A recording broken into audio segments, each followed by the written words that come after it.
অত্যন্ত দুখৰ বিষয় যে আমাৰ অসমৰ ৰিয়ান পৰাগক লৈ এনেই কয় যে অসমীয়া জাতি কেঁকুৰাৰ জাতি সঁচাকৈ দুৰ্ভাগ্যজনক। যোৱা প্ৰায় 24 ঘণ্টা মই চাই আছিলোঁ যে ইমান আমাৰ অসমৰ সংবাদ মাধ্যমে ৰিয়ান পৰাগক ক্ৰিটিচাইজ কৰাৰ কোনো যুক্তিয়ে নাই। কাৰণ কিয় আৰু দেখিছোঁ বহুত ব্যক্তি বিশেষে ৰিয়ান পৰাগক লৈ ছ'চিয়েল মিডিয়াত বহু ধৰণৰ কথা বতৰাবোৰ লিখি আছে। আৰে আমি এজন ৰিয়ান পৰাগ জন্ম দিবৰ কাৰণে আমাৰ 79 ইয়াৰ্ছ লাগিছে ফ্ৰম 1947। তাৰপিছত যদি ল'ৰাজনৰ গাত কোনো গুণেই নাই তেনেহ'লে টিম ইণ্ডিয়াত কেনেকৈ ডেবিউ কৰিব পাৰে?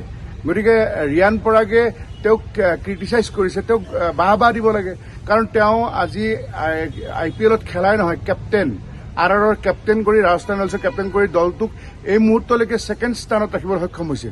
গতিকে ইমান এটা গৌৰৱৰ বিষয় যে এটা গোটেই পৃথিৱীৰ আটাইতকৈ গ্লেমাৰিয়াছ যিখন লীগ IPLৰ এটা মুখ্য দল যি 2008ৰ যিটো চেম্পিয়ন টীম ৰাজস্থান ৰয়েলছৰ নিচিনা এটা দলৰ কেপ্টেইনশ্বিপ লাভ কৰিছে।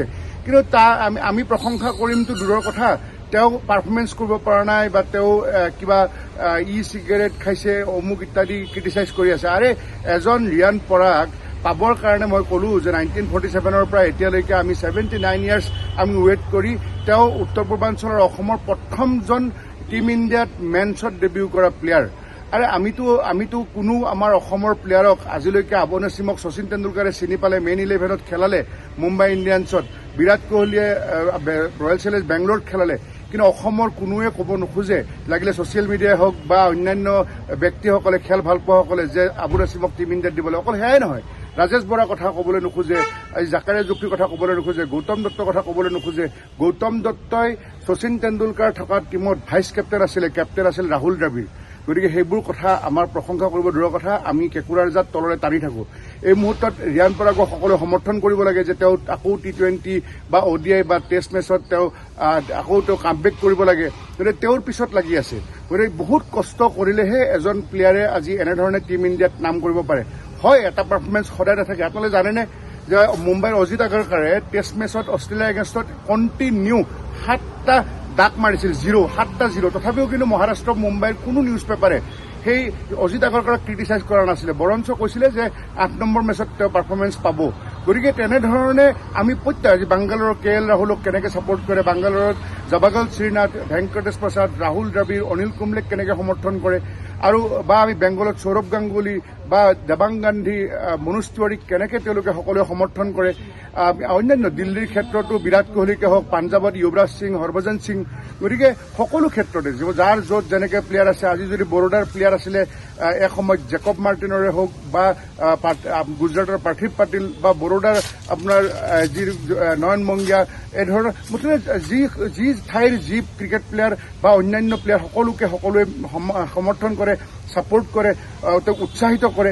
কিন্তু আমাৰ ইয়াতে মানে প্লেয়াৰ এজনৰ কিবা হ'বই নাপায়, আগতে আৰম্ভ হৈ গ'ল আমাৰ ক্ৰিটিচাইজ জাৰ্ণি।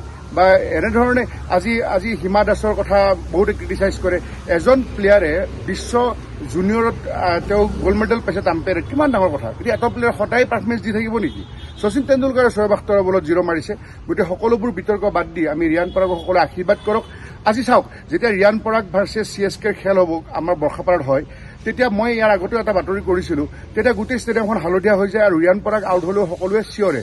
তাৰমানে কি, আমাৰ প্লেয়াৰজনক ছাপোৰ্ট নকৰে আৰু চেন্নাইক ছাপোৰ্ট কৰে ধোনী আছে কাৰণে। আজি চাওক, ধোনীও হকা খাইছিলে ৰাজহুৱা তেওঁ এনেকুৱা এটা মেহফিলত। গতিকে আৰু বহুত KL ৰাহুলে হওক বা ৰবীন্দ্ৰ জাদেজাই হওক, এই ধৰণে চিগাৰেট এটা কণ্ট্ৰভাৰ্চি থাকে কেতিয়াবা। আৰু বহুত ডাঙৰ প্লেয়াৰ, গাস্কয়নৰ পৰা আৰম্ভ কৰি মই মৰি যোৱা শ্বেইন ৱাৰ্নে বা মাৰাডোনাৰ কথা নকওঁৱেই। গতিকে খেলৰ প্লেয়াৰে এনেকুৱা ধৰণৰ কাম ৰিয়ান পৰাগেই যে প্ৰথম কৰিছে, আৰু কি কাৰণত বা তেনেকুৱা হ'ল। গতিকে তেওঁকোতো দুই এটা তেওঁৰ দেউতাকৰ লগতো আলোচনা কৰিব লাগিছিলে। যিয়ে নহওক, এইবোৰ ক্ৰিটিচাইজ কৰাৰ বিষয় নহয়। আজি তেওঁ যে নিজৰ RR টিমটোক যে ছেকেণ্ড পজিশ্যনত যে ৰাখিব পাৰিছে, তেওঁ যে এনেধৰণে 8খন মেচত যে তেওঁ তলত নমাই অনা নাই, গতিকে তেওঁক আমি সকলোৱে প্ৰশংসা কৰিব লাগে। আৰু তেওঁ যে ভাল ডাঙৰ ৰাজকীয় চেঞ্চুৰী ইনিংছ খেলে, তাৰ কাৰণে আমি আশীৰ্বাদ কৰিব লাগে। কিন্তু এই ধৰণৰ কথাত লাগি তেওঁক মেণ্টেলি আমি তেওঁক তললৈকে নমাই নিব নালাগে, কষ্ট দিব নালাগে। মই সেইটোৱে সকলোকে অনুৰোধ জনাইছোঁ যে অসমৰ এজন প্লেয়াৰে আফটাৰ 79 ইয়াৰ্ছৰ পিছত ডেবিউ কৰিছে ইণ্ডিয়া টিমত। গতিকে আজি এটা টিমৰ IPLৰ কেপ্টেইন হৈ আছে। সকলোৱে সমৰ্থন কৰক। ৰিয়ান পৰাগে যাতে অনাগত IPL মেচ ভাল খেলি তেওঁ যে টিম ইণ্ডিয়াত যাতে পুনৰ কামবেক কৰিব পাৰে। Thank U.